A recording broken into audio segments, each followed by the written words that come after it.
법이 전하는 따뜻한 위로와 공감, 법스타그램 시즌2로 여러분들의 곁에 다시 찾아왔습니다. 저는 진행을 맡은 조현민입니다. 네, 제 곁에는 시청자 여러분들의 법률 고민을 해결해줄 힐링 멘토들이죠. 광노규 변호사님, 최종화 변호사님 모셨습니다. 반갑습니다. 우리 두 변호사님들 앞으로의 각오 한 말씀씩 들어보고 싶은데요. 먼저 곽 변호사님께 부탁드릴게요. 네, 아무래도 시즌2인 만큼 시즌1보다 많은 분들의 다양한 고민을 해결해 드릴 수 있는 시간이 되었으면 좋겠고요. 또 2부에서는 최종화 변호사님과 저의 불꽃 튀는 공방이 예정되어 있으니 실제 법정에서는 저런 것들이 쟁점이 되어서 다퉈지는구나 하며 보시면 좀 더 재미있게 시청하실 수 있을 것 같습니다. 네, 오늘 방송 기대해 보도록 하겠습니다. 자, 이어서 최 변호사님, 네, 입에 잘 안 붙는데요. 최 변호사님, 네, 인사 부탁드립니다. 네, 최라는 성이 좀 어려운 성에 속합니다. 네, 이중 모음입니다. 네, 꼭 필요한 정보들을 최대한 효과적으로 그리고 최대한 재밌게 전달해 드릴 수 있도록 오늘 한번 파이팅 해보겠습니다. 감사합니다. 네, 두 분의 당찬 각오 잘 들어봤습니다. 방송을 보고 계시는 분들 든든하실 것 같으신데요. 법스타그램 시즌2 이제 본격적으로 출발합니다.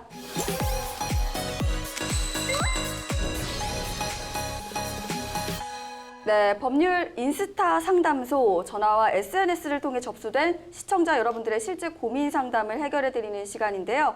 오늘 접수된 사연 한번 살펴보도록 하겠습니다. 어플을 통해서 한 여자를 만나 데이트를 하게 됐습니다. 그날 밤 술을 마셨고 합의하에 잠자리를 가졌는데요. 이후 여자의 일방적 애정 표현과 집착은 계속됐고 제 쪽에서 연락을 그만하고 싶다고 이야기하자 여자는 갑자기 태도가 돌변해 저를 강간죄로 고소했습니다. 그런데 이 여자 알고 보니 남편도 있었고 임신까지 한 상태였는데요. 이혼의 사유를 저에게 덮어씌우고 있습니다. 담당 수사관이 배치됐고 저도 변호사를 선임한 상태인데요. 카톡과 페이스북 대화 등의 증거 자료로 승소할 수 있을까요? 그리고 여자 쪽에서 제 신상을 SNS에 올렸는데요. 사이버 명예훼손으로 역고소할 수 있을지도 궁금하고요. 제 사건이 무고죄 성립이 가능한지도 알고 싶습니다. 자, 이렇게 말씀을 해주셨습니다. 우리 변호사님들께서 이제 해결 방안을 제시해 드릴 예정인데요. 먼저 최종화 변호사님께 질문을 드리겠습니다. 이 강간죄가 성립되기 위한 조건, 어떤 경우에 성립이 되는지 궁금해지는데요. 네, 형법 297조의 강간죄는 폭행 또는 협박을 수단으로 해서 사람을 항거 불능의 상태로 만든 뒤 간음을 하는 경우 성립하게 됩니다. 이게 말만으로는 좀 약간 어려운데요. 지금 사안에서 문제되고 있는 것은 범죄의 수단인 폭행 또는 협박이 과연 어디까지 포함하느냐, 그게 문제인데요. 지금 대법원은 최협의의 폭행과 협박만을 의미한다고 현재 그렇게 보고 있습니다. 최협의의 폭행, 이 의미를 간단하게 설명드리자면은 상대방의 항거를 불가능하게 하거나 또 현저하게 곤란하게 할 정도, 이게 현재 대법원의 입장입니다.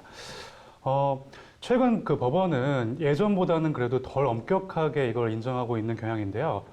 예전에는 이런 사건이 있었을 때 여자한테 왜 소리를 안 질렀냐, 왜 보다 더 강하게 저항하지 않았냐, 이렇게 보면서 그런 저항이 없었을 때는 이게 강간죄를 좀 성립시키는데 약간 좀 안 좋은 요소, 이걸로 적용하는 경우가 많았는데 요새는 약간 어떤 사회적 변화를 반영한 건지 법원에서도 이런 거를 약간 경감해서 인정하고 있는 추세입니다.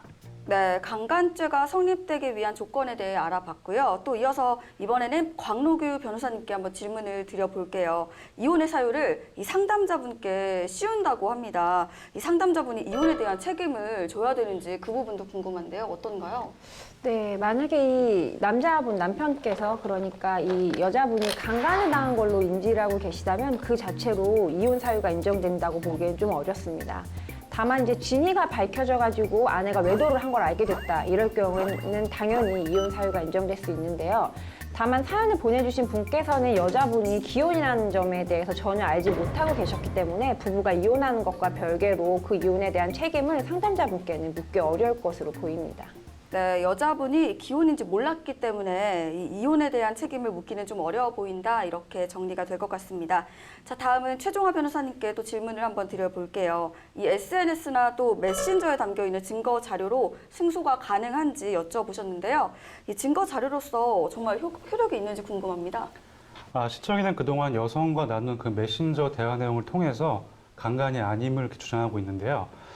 만약 그간 대화 내용이 짧지 않은 기간 동안 그리고 굉장히 달달하게 이어졌다면은 그리고 또 신청인의 폭력 성향이 뭐 특별히 드러나는 그런 다른 내용이 나오지 않는다면은 강간죄가 성립하지 않음을 입증할 수 있는 유력한 증거가 될 수 있을 거라고 보여집니다. 네, 말씀처럼 SNS 또 메신저 내용도 유력한 증거 자료로 쓰일 수가 있다. 이렇게 말씀을 해주셨습니다.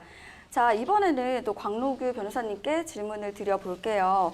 이 여성분이 상담자 이분을 신상을 SNS에 공개를 해버렸다고 합니다. 사이버 명예훼손이 가능할지 그 부분도 또 궁금합니다. 어떨까요? 네, 그 명예훼손죄라는 것은 사실을 적시했을 때 성립되는 범죄입니다. 따라서 단순히 신상만을 공개한 것이라면 이는 사실의 적시로 보기에는 좀 어려움이 있기 때문에 명예훼손죄가 성립되기는 어려울 것으로 보이고요. 그렇지만 이 사연을 보내주신 분께서 본인을 강간했다거나 그런 허위 사실을 적시했을 경우에는 허위 사실에 의한 명예훼손죄가 성립될 것으로 보입니다. 네, 신상 정보뿐만이 아니라 이 강간 취지의 이 내용을 올렸었다면 명예훼손죄가 성립될 수가 있다. 이렇게 말씀을 해주셨습니다. 자, 마지막으로 최종화 변호사님께 한번 질문을 드려볼게요.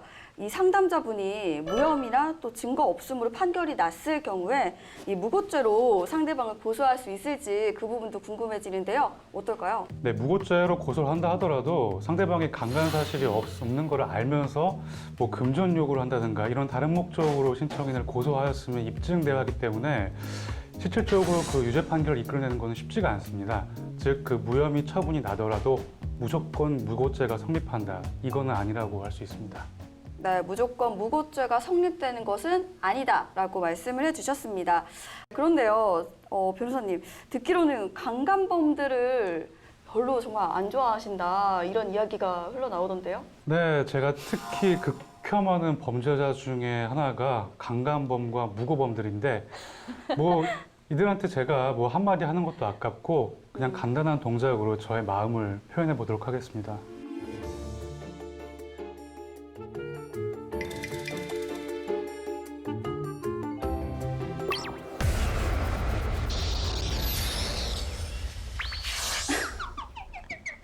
뭐죠? 네, 잘 알겠습니다. 자, 이렇게 사건을 꼼꼼하게 다뤄보았는데요. 참고해 주시길 바라겠고요. 아무쪼록 잘 해결되셨으면 좋겠습니다. 자, 오늘 법률 인스타 상담소, 오늘 상담은 여기까지입니다.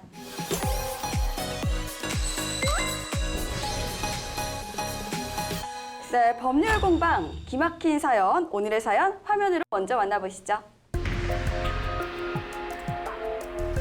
그녀와는 처음부터 만나지 말았어야 하는 인연이었다. 믿음이 배신으로 바뀌는 순간 천사는 악마가 되고 지옥의 문은 열린다. 아내는 결혼 전부터 친구들과 어울려 유흥을 즐겼다. 그녀를 감당할 수 없던 나는 이별 통보를 했다. 그런데 한 달 후 그녀에게서 꼭 봐야 한다는 연락이 왔다. 무슨 일이야? 다시는 안 봤으면 했는데. 알아야 할 일이 있어. 나 임신했어. 내 아이를 가졌다는 그녀를 차마 내칠 수 없었고 우리는 결혼을 했다.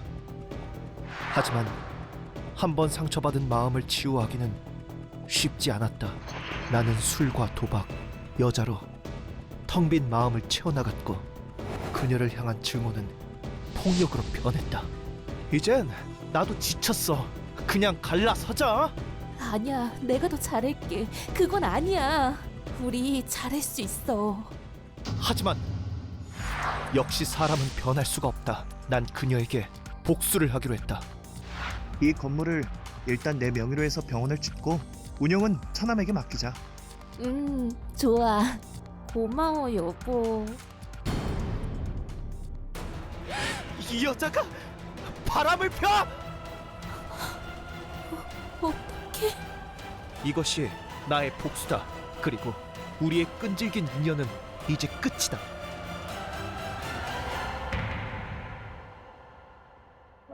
나의 부모님은 내가 어릴 적 이혼을 했다.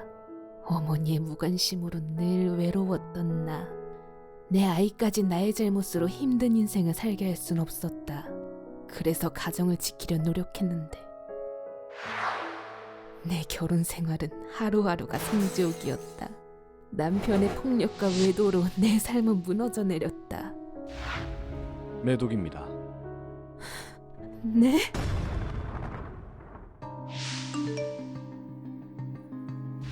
그래도 아이를 위해 이혼을 할 수 없기에 나는 정신병원까지 다니며 마음을 치유하기 위해 노력했다. 그러던 어느 날 결혼 전 호스트바에서 만나 알고 지냈던 그를 우연히 다시 만나게 되었다. 네가 여기에 무슨 일이야? 아 누나, 나 일주일 전에 여기로 이사 왔어. 그런데 누나, 얼굴이 왜 이래? 맞고 살아? 힘들 때 내 이야기를 들어주고 위로가 되어주는 관계. 딱 거기까지인 사이였다. 그 일이 벌어지기 전까진 누나가 아이 지키고 싶다 해서 보내준 거였는데 앞으로는 내가 누나 지켜줄게. 피하고 싶었지만 남편의 무자비한 폭력에 난 피난처가 필요했다. 내가 어떻게 해야 했을까? 결국 내 인생은 한 여자로 인해 이렇게 망가졌다. 결국 나는 내 아이의 행복한 삶을 지키지 못했다.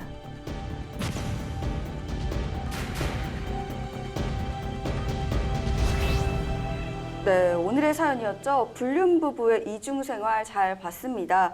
자, 이혼 간통 관련 사건인데요. 정말 좀 기가 막히는 것 같습니다. 우리 변호사님들도 고민이 많은 사연이었을 것 같아요. 자, 원고와 피고에 맞선 두 변호사님들의 공방 지금부터 시작합니다.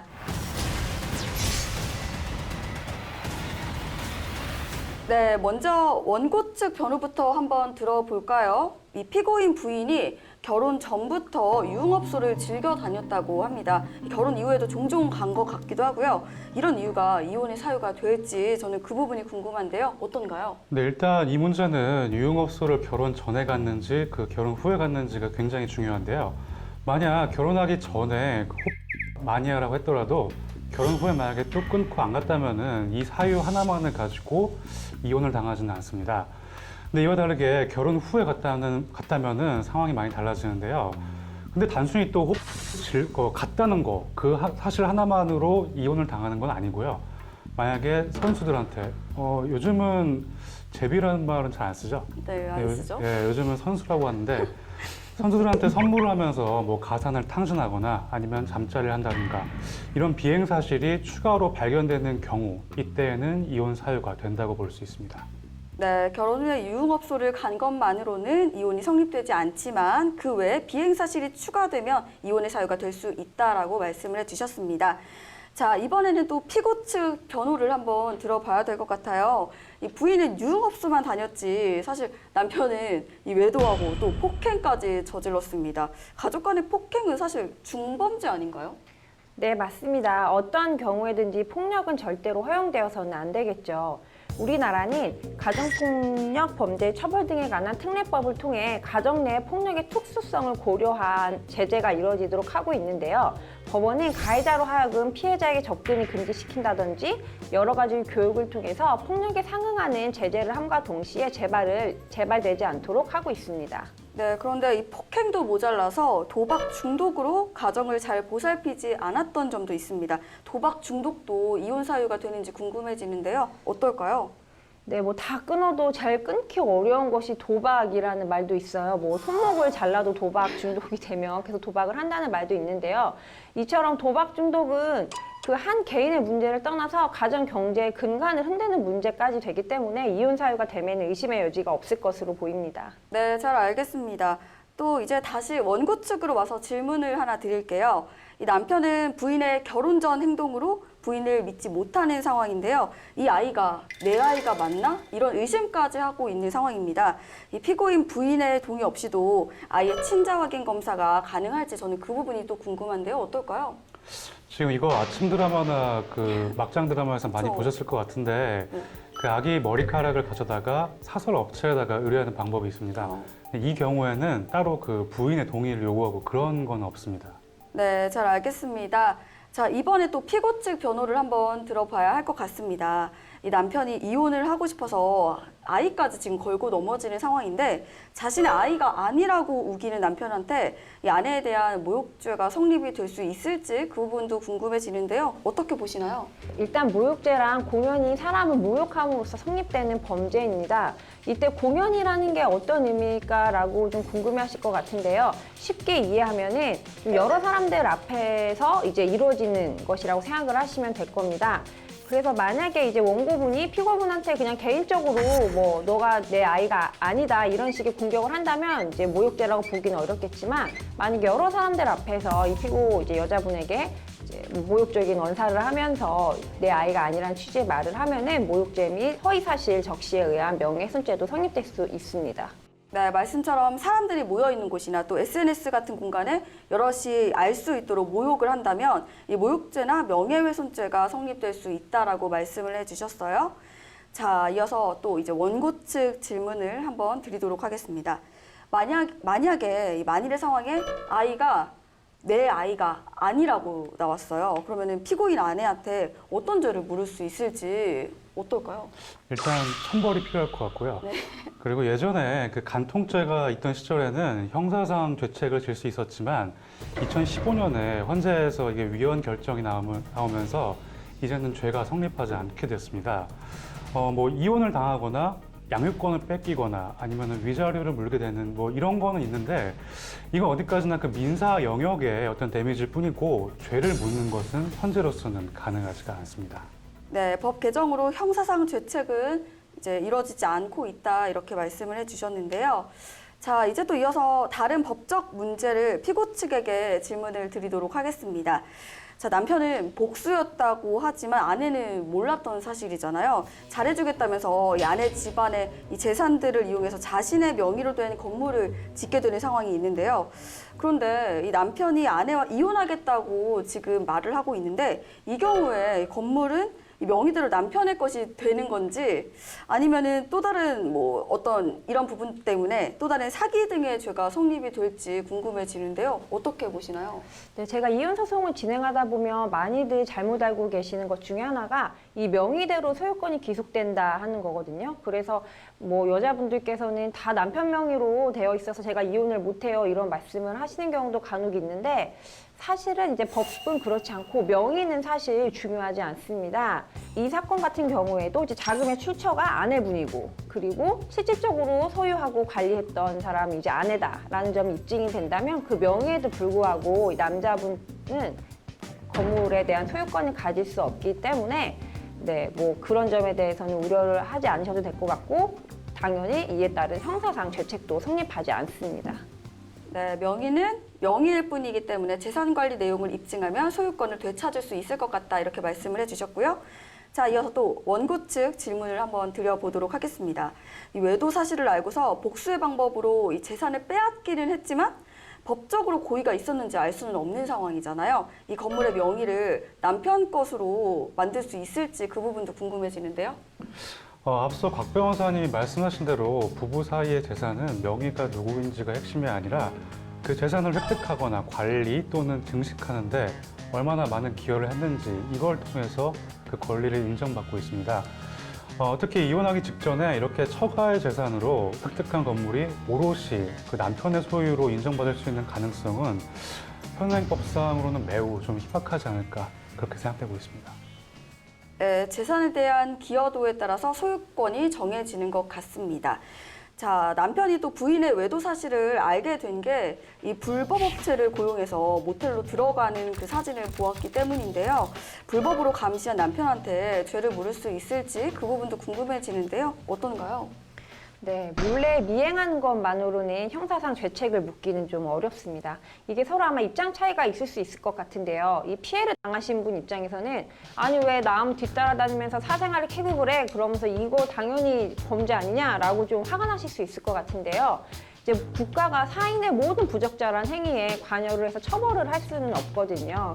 그렇기 때문에 이러한 행위가 부적절한 행위임은 틀림없어 보이지만 처벌 대상이 되기는 어렵습니다. 네, 미행이나 감시만으로는 죄를 묻기 어려울 것 같습니다. 자, 현장을 또 덮치기 전에 남편이 이 부인이 그 외간 남자와 모텔에 들어가는 사진을 확보를 했잖아요. 이 불법적으로 찍었다고 볼 수 있는 이 사진, 이 증거로 효력이 있을지 저는 그 부분도 궁금하고요. 효력이 있다면 이 사진만으로 이혼의 사유가 될 수 있을지 그 부분도 궁금해집니다. 어떨까요? 네, 민사재판의 경우에는 이러한 사진이 증거로 사용될 수 있는지 여부는 공정한 민사재판권의 실현이라는 우월한 이익을 위하여 피고가 수인해야 하는 범위 내에 있는지 여부, 이걸 통해서 인정이 되는데요. 간단히 설명드리자면은 케바케예요. 어떤 사안에 따라서 어떤 이거를 증거로 사용할 가치가 충분히 있다라고 인정이 되면은 쓰는 거고, 이렇게까지 되게 좀 불법적으로 수집된 증거를 사용할 만한 케이스는 아니다라고 판단이 되는 경우에는 사용을 하지 않게 됩니다. 만약 이 사진과 함께 그 불륜 과정에서 주고받은 문자나 그 통화 기록 등이 함께 제시된다면은 민법 제840조 제1호에 규정된 그 부정한 행위가 인정돼서 이혼이 가능할 것으로 보여집니다. 네, 케바케이긴 하지만 이 사진과 더불어서 통화 기록 내역이나 문자 내용이 제시되면 이혼 사유로 볼 수 있다. 이렇게 말씀을 해주셨네요. 자, 또 하나 질문을 드려볼게요. 이 부인도 부인이지만 이 부인과 바람난 남자가 저는 더 싫을 것 같다는 이런 생각이 드는데요. 이혼을 진행하는 과정에서 이 바람난 남자에게 어떤 보상이나 죄를 물을 수 있을지 그 부분도 궁금해요. 어떨까요? 네, 이렇게 상간으로 인해서 이혼을 하게 되는 경우에는 상간남, 상간녀한테도 같이 위자료 소송을 청구하는 경우가 많은데요. 이때 이혼을 하고 이제 위자료 소송을 청구하느냐, 이혼을 하지 않고 그 책임만을 묻느냐에 따라서 그 배상 금액은 조금 달라지긴 합니다. 뭐 만약에 이혼을 전제로 위자료 이제 소송을 구한다면 혼인 파탄의 절대적인 책임이 있기 때문에 보통 3천만 원 정도의 위자료 책임을 지게 되고요. 요새는 그 아까 최종할 변호사님이 잘 설명해 주신 대로 간통죄가 폐지되면서 아주 최악의 케이스에는 1억까지 위자료로 인정한 하급심 판례도 나오고 있습니다. 근데 만약에 어쨌든 부부가 이혼은 하지 않은 채 그냥 그 이제 상간남에게 그 책임만을 묻게 된다면 통상 한 1,500 정도의 위자료 책임을 물을 수 있을 것으로 보입니다. 네, 형사상 죄를 물을 수는 없겠지만 손해배상은 받을 수 있다. 돈이라도 좀 받으니까 얼마나 다행인지 모르겠습니다. 자, 이혼에서 또 가장 중요한 이 재산 분할 문제를 이야기를 해봐야 될 것 같은데요. 피고 측 질문을 한번 드리겠습니다. 이 두 사람이 이혼을 할 경우에 이 재산 분할은 어떻게 이루어지는 것이 타당할지 궁금해지는데요. 어떤가요? 네, 이 사안 같은 경우에는 사실 혼인 기간이 굉장히 짧아 보여서 재산 분할을 논할 수 있는 케이스로 좀 보여지진 않아요. 그 우리나라 법원은 특유재산, 그러니까 즉 결혼 전부터 내가 갖고 있었던 재산에 대해서는 원칙적으로 재산 분할을 허용하지 않고요. 다만 예외적으로 그 이제 특유재산을 유지하거나 그 재산을 증식하는 데 기여한 바가 있다. 그러면 그때 이제 재산 분할을 좀 허용합니다. 특유재산의 경우에도. 근데 이 특유재산의 경우에 기여도가 인정된다 하기 위해서는 통상 혼인의 실체가 2, 3년은 돼야지 재산 분할 대상이 된다고 보는데요. 이 사안의 경우에는 그 기간에 못 미치는 것으로 보이기 때문에 재산 분할은 특별히 쟁점이 되지 않을 것으로 생각되어집니다. 네, 단시간 내에 혼인이 파탄났기 때문에 재산 분할은 어려울 것으로 보고 계십니다. 자, 그럼 지금부터 또 이제 원고 측 질문을 하나 더 드릴게요. 이 최 변호사님이 보시기에 이 두 사람이 이혼을 할 경우에 재산 분할 어떻게 이루어지는 게 맞다고 보실까요? 지금 보면은 결론적으로 봤을 때 두 사람 다 외도를 한 것이고 이 혼인 파탄의 사유를 어느 한쪽에 이렇게 몰아주기보다는 양쪽 다 문제가 있었던 것 같아요. 그래서 결혼 생활이 또 길게 지속된 것이 아니기 때문에 한 50대 50 또는 각자 가져온 거 도로 가져가면서 원만히 해결하는 게 가장 이런 결론이 나지 않을까 예측해 봅니다. 네, 50대 50 아니면 각자 가져온 것을 도로 가져가는 방향을 말씀을 해주셨고요. 마지막으로 피고 측 변호사로서 한 말씀 부탁드릴게요. 네, 제가 봤을 때 이 사건이 혼인 기간 중 폭행과 도박을 일삼고 부정행위까지 한 원고에게 중대한 파탄의 책임이 있다고 보여집니다. 따라서 비록 피고가 외도를 하긴 하였으나 이는 혼인 파탄이 된 이후의 일이라고 보여지기 때문에 피고에게는 직접적으로 혼인 파탄에 대한 책임을 묻기 어렵지 않을까 생각이 들고요. 만약에 피고라면 이 사건에서 혼인이 이미 파탄된 이후에 부정행위를 저지른 것임을 아니면은 원고에게 보다 중대한 혼인 파탄 책임의 사유가 있음을 입증함으로써 사건이 좀 유리하게 끌고 나갈 수 있을 것이라고 보여집니다. 네, 피고 측 이야기 잘 들어봤고요. 자, 이어서 원고 측도 질문을 드릴게요. 마지막으로 원고 측 변호사로서 한 말씀 부탁드릴게요. 네, 일단 이 사안은 어느 한쪽이 압도적으로 유리한 그런 사안이 아니라서 어떤 증거가 가장 중요할 것 같은데요. 재판상 이혼 판결을 받을 수 있는지 또는 재산 분할을 얼마나 받을 수 있는지는 수집된 증거가 얼마나 유효적절하고 얼마나 풍부한지에 전적으로 달려 있습니다.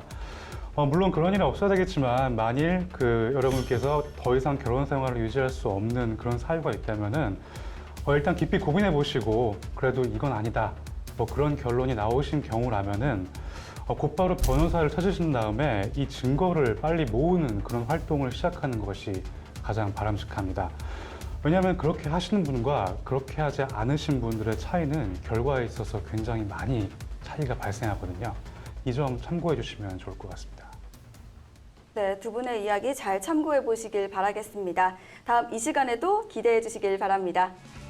네, 법스타그램 시즌2 법에 도움이 필요한 여러분들을 위해서 진정한 내 편이 되어줄 힐링 멘토 이인의 변호사들과 함께 저희는 다음 이 시간에 찾아오도록 하겠습니다. 고맙습니다.